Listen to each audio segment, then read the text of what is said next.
ఉంది, సగం అబద్ధం ఉంది. Yes. ఇక్కడ ఆ బూత్కి అదే అర్థం అన్నది మాత్రం వాస్తవం. ఆ రోజున కూడా మనం మాట్లాడుకున్నాం. అవును అవును అవును.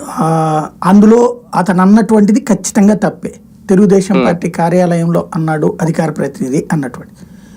అప్పట్లో జగన్ నోటి వెంట రాలేదు ఈ మాట, వేరే నాయకులు చెప్పుకొచ్చారు, ఎక్స్ప్లెయిన్ చేశారు ఇట్లాంటి బూత్ మాట్లాడారు అంటే ఆ మాట ఇదే ఫస్ట్ టైం ఆయన నోట్లో నుంచి వినబడింది మొట్టమొదటిసారి.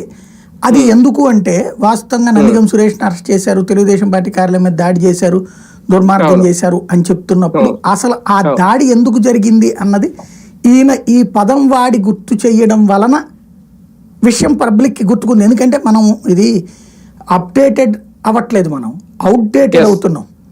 నిన్నటి మర్చిపోతున్నాం, నేడు కొత్తది అవుతుంది. ఆనాడు కొన్ని విషయాలు మరుగున పడిపోతాయి. అసలు వాస్తవంగా తెలుగుదేశం పార్టీ ఆఫీస్ మీద దాడి జరిగిందని గుర్తుంది, కానీ ఎందుకు దాడి జరిగిందో గుర్తులేదు. అదే కదా అది చెప్పడంలో సక్సెస్ అయ్యాడు. అయితే ఆయన చెప్పినట్టు అక్కడ ఆయన ముఖ్యమంత్రి, అప్పుడు ప్రభుత్వం ఏం చెయ్యాలి?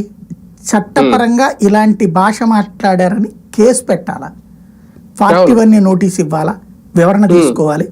ఆ బూతు మాట్లాడినటువంటి దానికి సంబంధించి క్రిమినల్ కేసులు ఉండవు వాటిట్లలో, బూతులు మాట్లాడిన దానికి. పట్టా మీద ఏదో కేసు పెట్టినట్టున్నారు అప్పుడు. అదే అనేది క్రిమినల్ కేసు, దుర్భాషలు అనేది కేసు పెట్టారు. ఆ కేసు మీద అరెస్టు, బెయిల్ వచ్చేసింది కదా వెంటనే. 41 నోటీస్ ఇచ్చేయమని, అదే వెంటనే 41 నోటీస్ ఇచ్చి పంపించేయమని చెప్పింది కోర్టు. కాబట్టి అట్లాంటప్పుడు ఏం చేయాలి? పరువు నష్టం దావాలంటే వెయ్యాలి.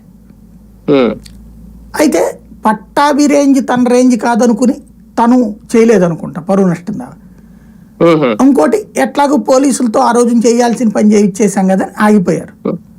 ఇది నెంబర్ 1 ఆస్పెక్ట్.